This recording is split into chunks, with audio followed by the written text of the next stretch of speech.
Teman-teman, sebelum nonton jangan lupa ya klik like, subscribe, and share.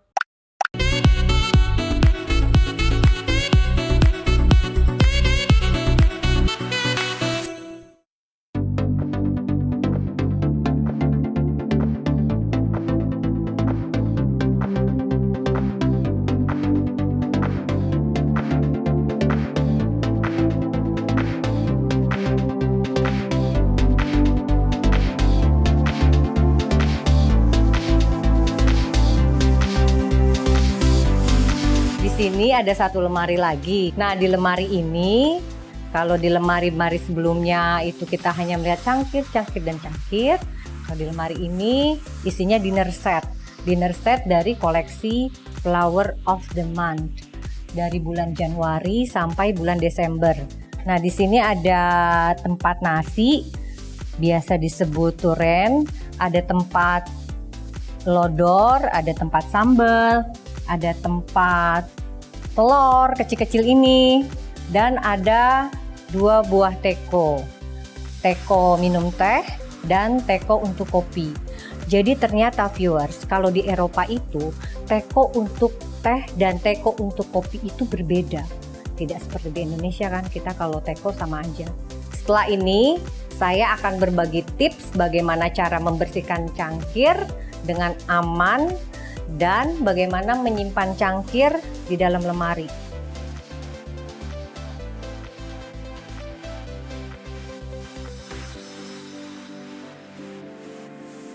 Hai viewers, seperti yang sudah saya janjikan tadi, saya akan memberikan tips bagaimana cara mencuci cangkir-cangkir antik ini dan cara menyimpan di dalam lemari supaya tidak cepat berjamur.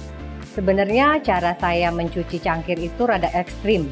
Saya biasanya menjejerkan cangkir-cangkir ini di bathtub kamar mandi saya. Dengan cara piring kecil dan piring kecil ditumpuk, cangkirnya ditaruh di susun. Nah, ini baskom ini kita berandai-andai seandainya ini cangkir saya ya di dalam bathtub. Nah, setelah cangkir-cangkir berada di dalam bathtub, biasanya sama saya keran bathtub itu dinyalakan sedikit demi sedikit, tapi nggak boleh cangkirnya sampai ngambang ya.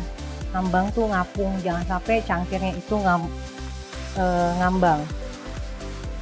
Sedikit aja. Nah, cara seperti ini untuk menghilangkan debu-debu yang menempel pada cangkir. Dan juga mungkin suka ada noda-noda kuning atau jamur. Kalau udah lama nggak dibersihin, nah caranya direndam air. Didiamkan kurang lebih selama 15 menit dan satu hal penting, tidak memakai sabun ya viewers. Jadi dengan air apa adanya air. Kenapa tidak boleh pakai sabun? Karena khawatir si lapisan-lapisan emas ini dan warna-warna di sini akan pudar. Jadi saya selalu mencuci tanpa adanya bahan kimia sedikit pun. Setelah itu kita bilas-bilas, lalu kita bawa ke air mengalir atau keran. Di keran baru kita bilas dengan tangan kita aja. Pastikan kalau debu-debu atau jamur atau apapun sudah tidak menempel di cangkir. Setelah itu kita siapkan handuk kering, handuknya yang gampang menyerap ya.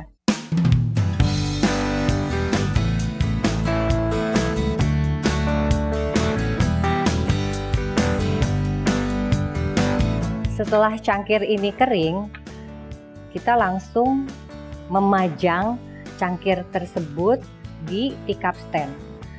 Sedikit berbagi tentang teacup stand ini, saya punya 4 macam teacup stand.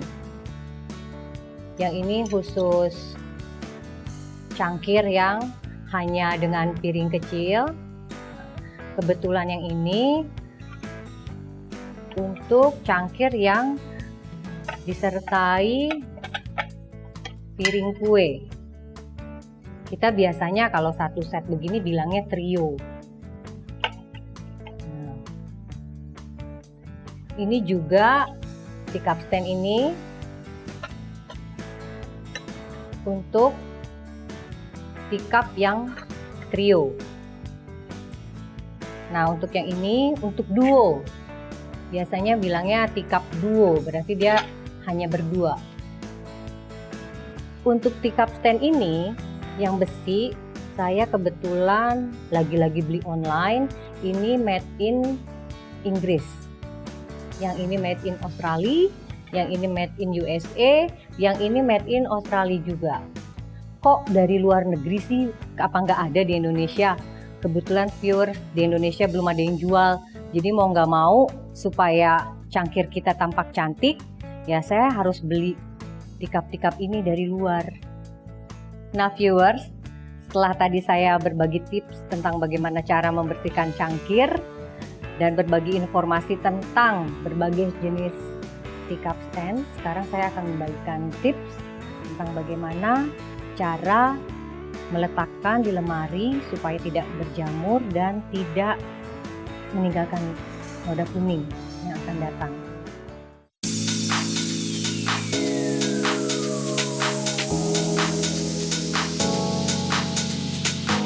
Cangkir-cangkir ini bisa memiliki nilai investasi karena ya tadi yang sudah saya jelaskan, yang satu dia mempunyai nilai histori yang tinggi dan mempunyai nilai seni yang tinggi juga.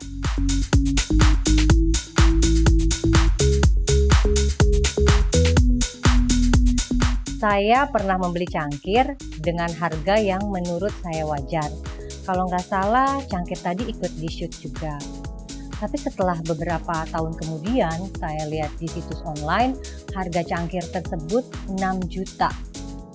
Piring kecilnya dan cangkirnya.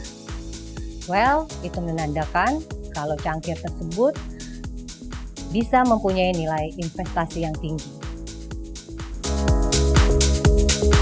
Jangan lupa viewers, kita menyiapkan silika gel. Tapi silika gelnya biasanya saya pakai bukan yang kecil-kecil gitu. Ini silika gel yang langsung sebesar ini yang biasanya untuk di dalam kontainer kalau ngirim barang ke luar negeri itu. Kita taruh di belakangnya, ngumpet.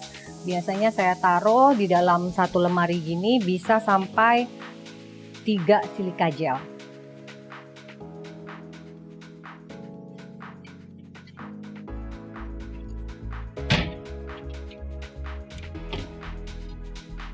Oke viewers, terima kasih loh udah nemenin saya ngeliat koleksi-koleksi cangkir saya.